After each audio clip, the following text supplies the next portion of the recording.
Të nderuar dhe të respektuar vëllezër besimtar.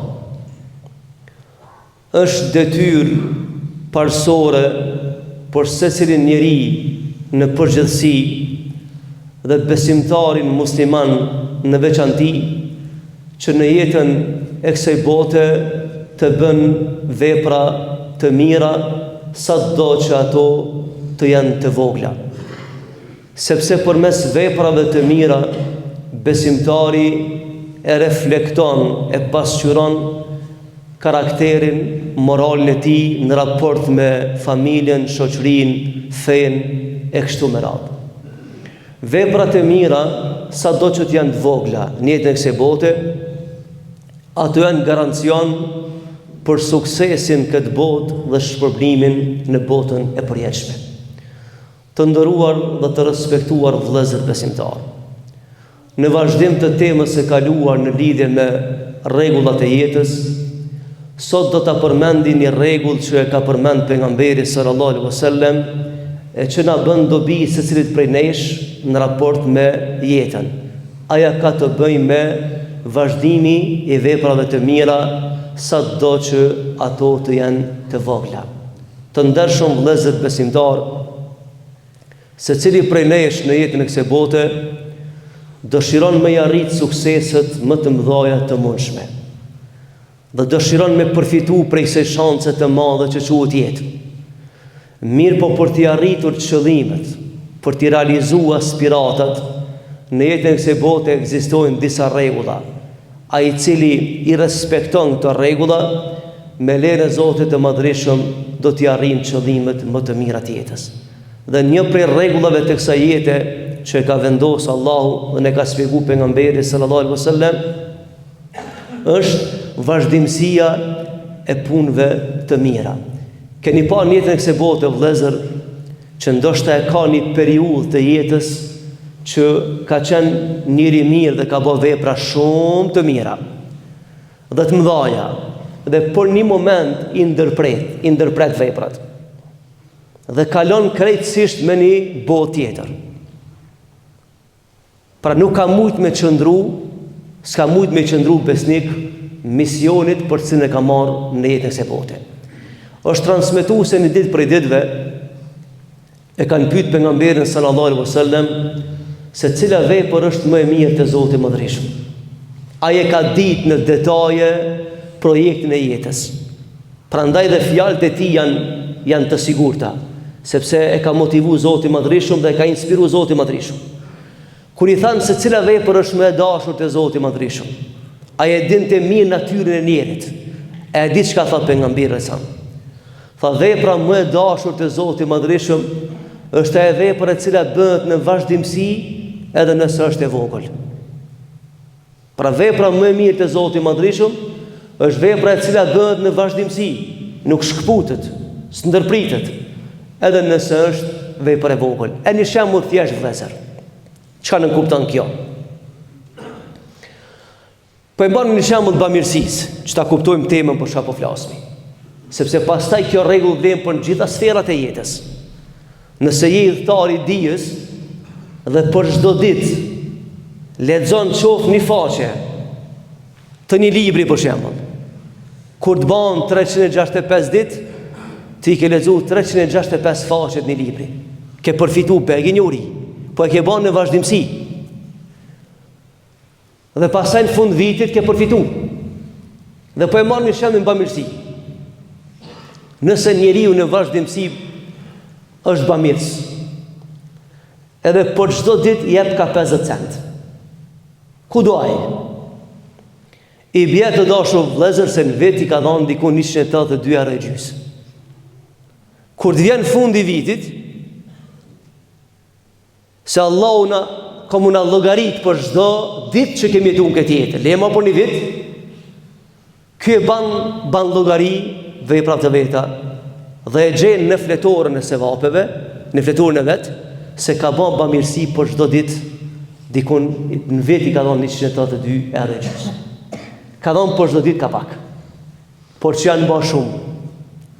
E imagjinojnë këtë jetën, sa t'jep Allahu imër, ti për shembull për çdo ditë me pas shef me mësu diçka të re, ose me dhanë diçka prej vetes tone, sa do të vogël që t'jetë, e një ditë prej ditëve të vjen pleshnia dhe du të me dalë për kësaj bote, edhe ti në të farë mendjen tane parafërsisht, sepse Allahu gjikon shumë drejt, po ti e din që po del për kësaj bote me një bagazh të veprave të mira, sepse e ke bën një vazhdimsi. Ndoshta për ty 50 cent janë kur gjë, t'hupi në përdor, një gjys kafe, ama për dikan 50 cent janë kanë shumë. Dhe kur ka ardhur funi i vitit, ti bën pjesë në grupin e njerëzve që tanë vitin, tanë ditën, për çdo ditë ke bën një vepër të hajrit. Vëllezër të dashur, njerëzit e mençur, për çdo ditë llogaritin veten.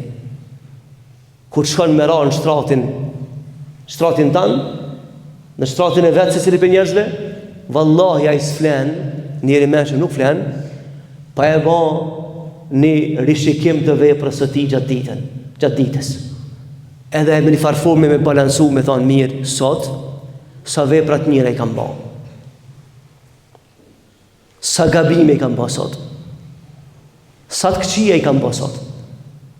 Sepse sa do që të jenë të vogla, mbledhen. Na tha një ditë Rasulullah, o ju njerëz, mos i injoroni veprat e mira të vogla, dhe mos i injoroni veprat e këqija të vogla, sepse më së shumti që kanë me hinë në xhenem njerëzit nesër kanë me hinë për shkak gjunave të vogla që si ka kushtuar rëndësi, e aty ju kanë bë bare madhe. E keni pa kur të bie shi, afroni kofe dhe këshire sa pak bin pikat e shiut, ama mas një ore ka mushk kofen.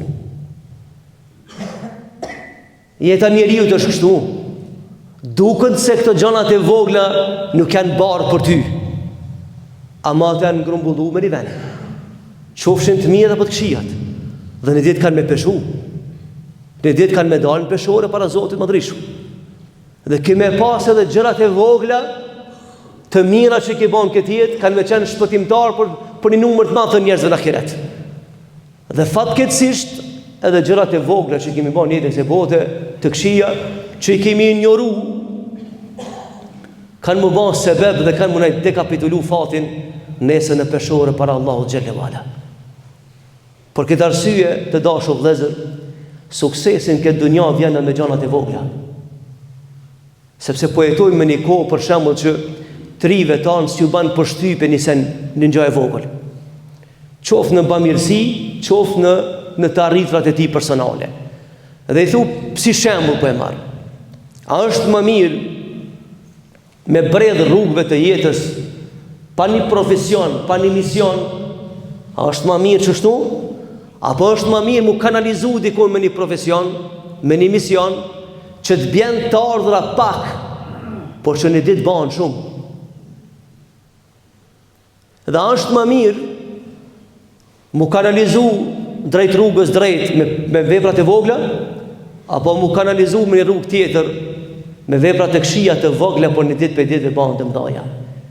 Për këtë arsye vëllezër të dashur, nderuar rini, Allahu xhallahu ala në këtë dunja ka kriju ligje.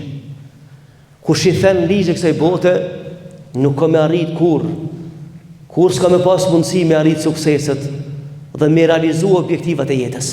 Dhe aq më keq nuk ka mundësi me fitu botën e përjetshme. Prandaj një për rregulla së jetës është që do Zoti Madhrishëm mos mi injoru veprat e vogla, sa do të janë të vogla ku të mblidhen në fund banë të mëdha. Njeriu jep sadak për çdo ditë 50 cent, për në fund vitit del që i ka dhënë një numër të madh të pareve, dikush jep 1 euro, dikush jep 10 euro, mbaret për pasurinë që ka. Edhe kur vjen fundi vitit, krejt kalkulojnë për diçka, ky e llogaricën e ditë kena me kalkulu jetën tonë. A disa interesant vëllezër. Vjen fundi vitit dhe ne i kalkulojna punët e dunjas, që është e natyrshme.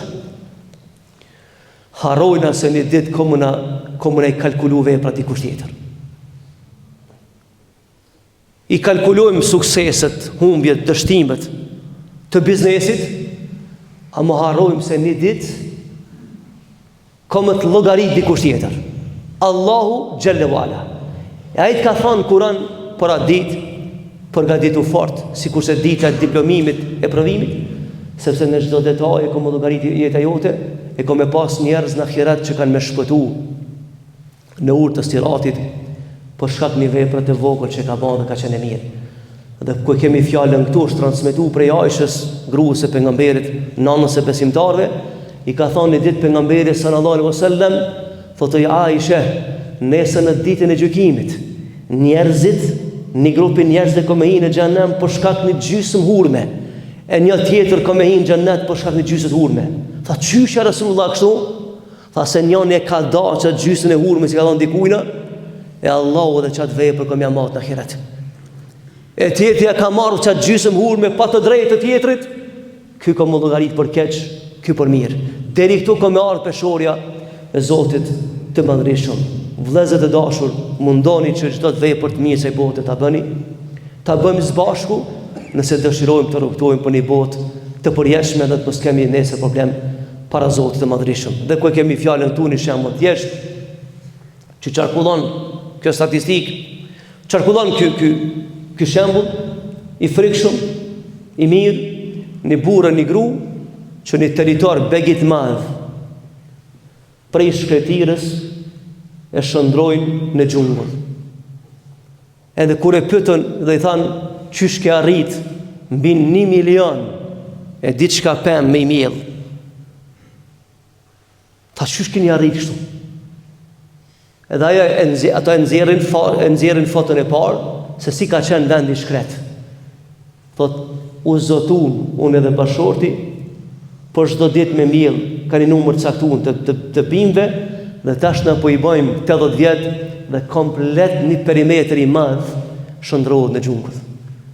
Ka pak, por ja ndryshon pamjen jetës. Pra gjërat e vogla që ne injorojmë gradualisht, nëse janë të mira, kanë më të ndryshuar statusin e jetës. Por vallahi nëse janë të këqija, gradualisht do shtrinë rraj në jetën tonë dhe kanë më qenë pengesë për të realizuar qëllimet e mira në jetën e kësaj bote. Vëllezër, Allahu xhalla wala ka thënë pejgamberit sallallahu alaihi wasallam, wa'bud rabbaka hatta ya'tiyaka al-yaqin. E ti adhuroj Zotin tënd, bën vepra të mira për Zotin tënd derisa të vjen e vërteta. E vërteta në këtë jetë i thojmë vdekjes. Njëri prej dietarëve islam kur e lexoi këtë jetë tha kështu: o ju njerëz, tha bëni punë të mira në vazhdimsi, sepse Zoti i Madhërisht kërkuj si kalon e gjel përveç vdekjes. Bëni tha vepra të mira në vazhdimsi, pavarësisht kohën dhe vendin, sepse Rabbul Alemini kërkuj si kalon e gjel përveç vdekjes. Aja vjen një ditë e ti mos e prit me ardhur thatë, por bën vepra të mira sepse do të gjinën nesër para Allahu xhalla wala. Dhe është transmetuar se pejgamberi sallallahu alaihi wasallam kur ka shku në Mirax në qiell atje, i pas ka thonë njënit prej shokëve të vet Bilalit, thotë o Bilal, thotë ana tregon çfarë vepra ke bën. Thotë sepse i kam dëgjuar thotë zhurmt, edhe zhurmën e nallëve tua, këpucëve tua në xhenet.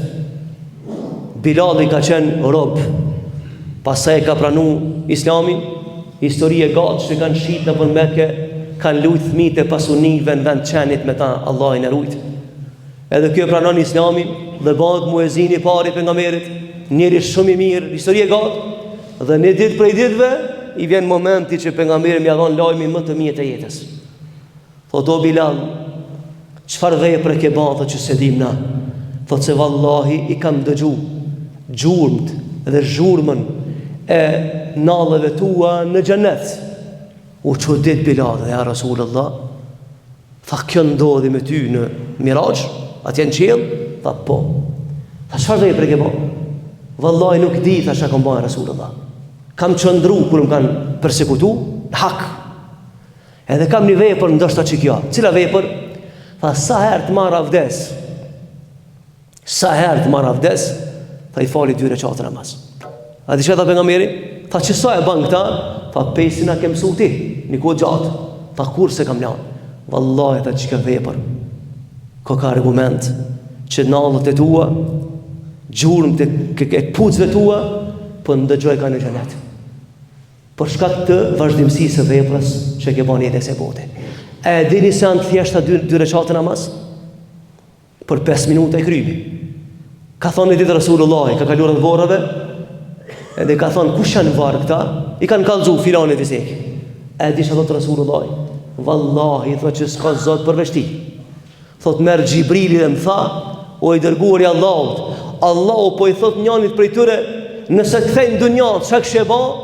Tha po thot vish një herë ksharon sejdë, sepse për 2 rekate të sejdës së botës që ka injoru, nuk po mund me fitu xhenetin.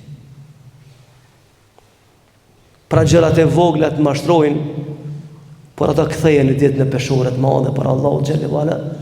Andaj dorë Zoti madhërisëm që të mos e injorojmë të mirën, të veprojmë sa të mundemi, dhe Zoti madhërisht na ndihmoj që të distancohemi pe veprave të këqija sa do që janë të vogla, sepse në ditë na i rëndojnë peshorën për Allahu xhallahu ala. Walhamdulillahi rabbil alamin. Al-Fatiha.